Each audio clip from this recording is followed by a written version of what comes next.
கலாத்தியர் 1, கலாத்தியர் 1வது அதிகாரம் 4வது வசனம்.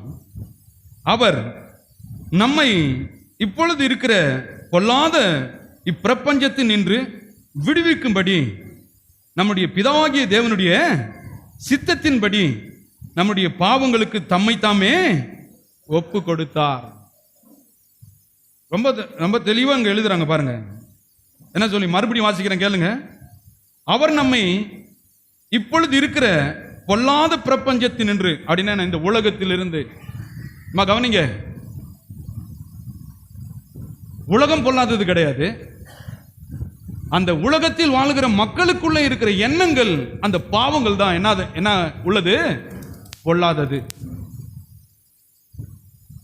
உலகத்தை விட்டுருங்க அப்படின்னு ஆண்டவர் சொல்ல, இந்த உலகத்தில் மனிதனை ஆட்கொண்டிருக்கிற, கெடுத்து கொண்டிருக்கிற இந்த பாவ செயல்பாடுகளை என்ன பண்ணிருங்க, விட்டுட்டு, அதான் சொல்றாரு, பொல்லாத பிரபஞ்சத்தில் நின்று விடுவிக்கும்படி நம்முடைய பிதாவாகிய தேவனுடைய சித்தத்தின்படி நம்முடைய பாவங்களுக்காக தம்மை தாமே ஒப்பு கொடுத்தார். நம்மளவோ உலகத்தில் கொள்றது இல்லை. ஆண்டவர் சொல்றாரு, நீ நல்லா இரு. நிறைய பேர் என்ன நினைக்கிறாங்க, ஆண்டவரே நீ ஜீவ பலியா உன்னை ஒப்பு கொடுத்துட்றேன். ஜீவ பலின்னு என்ன, சாகுறது, உமக்காக நான் சாகுறேன். ஆண்டவர் சொல்றாரு, நீ நல்லா இரு, என்ன ஒப்பு கொடுத்துருக்கிறேன் சாகிறதுக்கு, நீ நல்லா இருக்கிறதுக்காக. அதான் ஆபிரகாமுடைய அந்த ஆசீர்வாதம் என்ன அப்படின்றத இங்க சொல்றாரு. சொல்லிட்டு இங்க சொல்றாரு பாருங்க, வாசிப்போம் இன்னொரு வசனத்தை. யோவான், இப்ப இந்த பழைய ஏற்பாட்டில் கவனிங்க, இப்ப நம்ம போய் ஒரு கண்ணாடி முன்னாடி நிற்கும் போது, நல்ல புல் கண்ணாடி, இந்த பீரோவில் எல்லாம் ஒரு கண்ணாடி கொடுத்துருக்காங்க இல்லையா, பார்க்கும்போது உச்சந்தலையிலேருந்து உள்ளங்கால் வரல என்ன பண்ணுது, நம்மளை கரெக்டாக காட்டிடுது. பார்த்துருக்கீங்களா? நம்ம எப்படி இருக்கிறோங்களோ அதை ரிஃப்ளெக்ட் பண்ணுது, திரும்ப காட்டுது. அப்ப இந்த பழைய ஏற்பாடு என்னன்னா, பழைய ஏற்பாடு எப்படி ஒரு கண்ணாடியா இருக்குது, புதிய ஏற்பாடு நம்மளை அப்படியே என்ன பண்ணுது, எடுத்து அப்படி காட்டுகிறது, சித்தரிக்குது.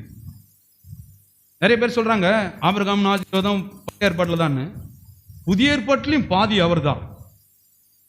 அதான் இந்த ஆசிரியர் எழுதுறார் பாருங்க. யோவான், உங்களை பார்க்கும்போதே தெரியும் நீங்க ஆபிரகாமுடைய சாயல்ன்றத இந்த வேதம் என்கிற வார்த்தை படம் பிடிச்சு உங்களுக்கு காட்டுது. அது நிறைய பேர் புரிஞ்சுக்கிறாங்க. புரிஞ்சுக்காதவங்க என்னமோ நம்ம சொந்த சாயல் கூட நமக்கு தெரியாம இருக்குது அப்படின்னு போறாங்க.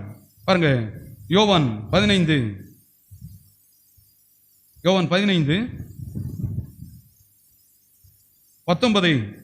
வாசிப்போம். யாராவது நல்ல ஒருத்தர் வாசிங்க. இனி நான் உங்களை ஊழியக்காரன் என்று 15:19 மன்னித்துக் கொள்ளுங்கள்.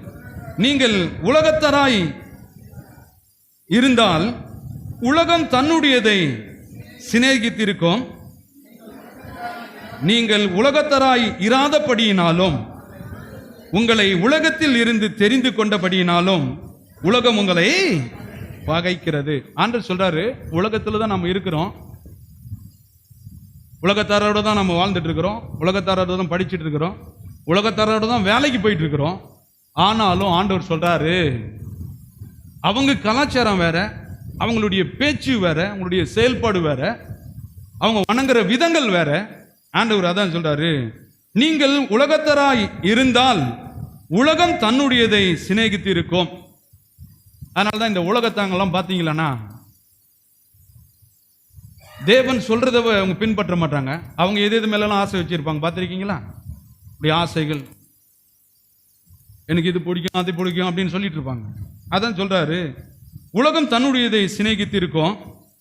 உலக மக்கள் அப்படி இருக்கிறாங்க, உனக்கு என்ன பிடிக்கும் அப்படின்றது.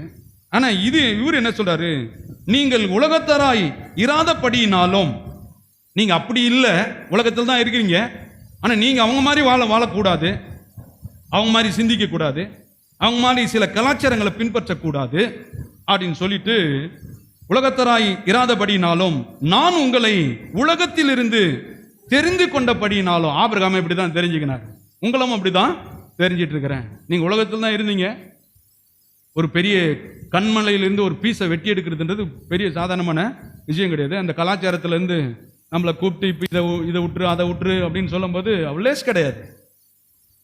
அவங்க நிறைய போதிச்சு அவங்கள நிறைய தேவனுடைய வார்த்தையில கொண்டு வந்து அதன் பிறகுதான் கொஞ்சம் கொஞ்சமா என்ன பண்ணுது, கலாச்சாரம் மாறுது. நிறைய பேரை நான் பார்த்துருக்கேன் பாருங்க, ரட்சிக்கப்பட்டு ஞானஸ்தானம் எடுத்திருக்காங்க. கெவுலி சத்தம் கொடுக்கும், ரட்சிக்கப்பட்டவங்க என்ன பண்ணிட்டு இருப்பாங்க, இப்படி இப்படின்னு தட்டிட்டு இருப்பாங்க. ஏன்னா அது மாறல, கலாச்சாரம் மாறல. அப்புறம் சொல்லுவாங்க பாருங்க, ராத்திரில குப்பையை கூட்டி எங்க போடக்கூடாது, மாறல பாருங்க. இதை செய்யக்கூடாது அதை செய்யக்கூடாது, ஏன்னா எங்க ஊர் வழக்கம் இதுதான், எங்க தாத்தா இப்படி தான் செஞ்சுட்டு இருந்தா. அதை தான் சொன்னார், அதை விட்டுரு, அந்த வீட்டில் இருக்கிறதெல்லாம் விட்டுட்டு வந்துரு, தேசத்தில் இருக்கிற கலாச்சாரத்தெல்லாம் விட்டுரு, அதை தான் சொல்லிட்டு இருக்கிறார்.